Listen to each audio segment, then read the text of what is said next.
For 9 years, I was broadcasting conversations, and it wasn't until April 6th of this year where we did the second largest YouTube live stream in the world that was subsequently deleted and banned 30 minutes later. And I've been on a razor edge with YouTube, and this is 8,000 videos, 250 million views, and I've been told by my rep that I'm one upload away from being completely deplatformed.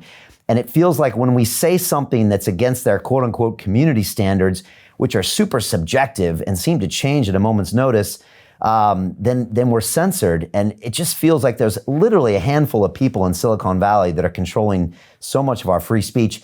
Curious what you think about free speech and then this concept of digital freedom of speech. Yeah, I mean, look, it's a really hot topic right now, Brian. And I mean, you've tapped into that theme very well. And I mean, I think the concept of freedom of speech is so precious to the Western values. I mean, it's literally the bedrock upon which our entire society has been built.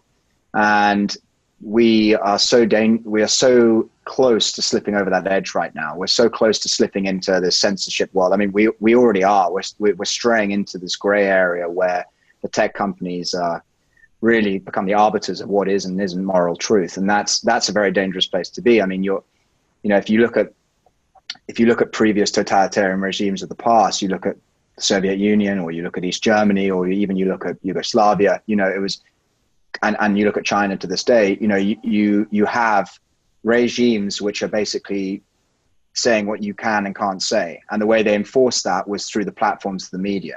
And of course, George Orwell wrote, Newspeak became the medium in 1984, which he talks about, where, of course, you have to rewrite language. And what's happening now with the modern censorship movement, you're rewriting language. You're saying that certain words become, anathema to popular usage.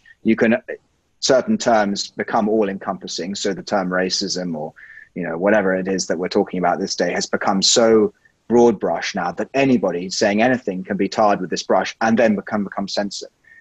So that has become the new norm. And I mean, you've even seen it happening, of course, to the president, which is incredible, because the tech companies are literally deciding what the president of the United States can and can't say on their platforms. Now, of course, the way they've evaded that has been through the status of saying, well, Section 230 under the Supreme Court, New York Times versus Sullivan, we can say, well, we aren't a publisher. We are, we're just a platform.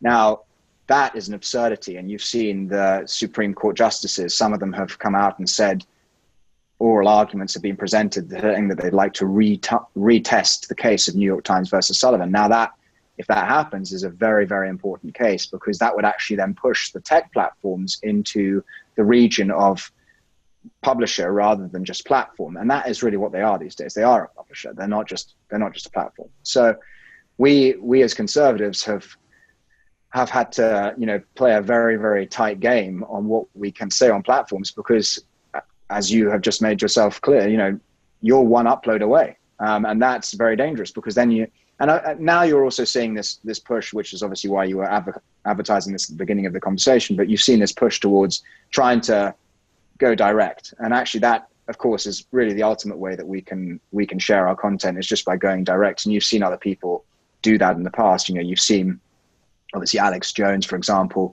has long been a direct person, because he's been taken off everywhere. Laura Loomer, who's running for, Congress in Palm Beach, she was deplatformed from pretty much everything. And now she's had to go direct, and Facebook are still trying to push her out. And they actually have clauses in their contracts which have literally carved her out of being able to come back onto the platform, even if she's an elected representative. So the ultimate way that we have to deal with this is by going direct. And so we're also looking at that model over here more and more conservatives over here are trying to establish themselves with their own media presence, independent of the tech platforms. And then, of course, you've also got the rise of the free speech advocate platforms. So I mean, for example, Minds, which is run by Bill Ottman, and Parler, which is, which has become well known, that's obviously started rising as well. And those platforms will get more and more traction as the free speech argument on things like Twitter, Facebook, and Instagram become more and more scrutinized and become more and more censored.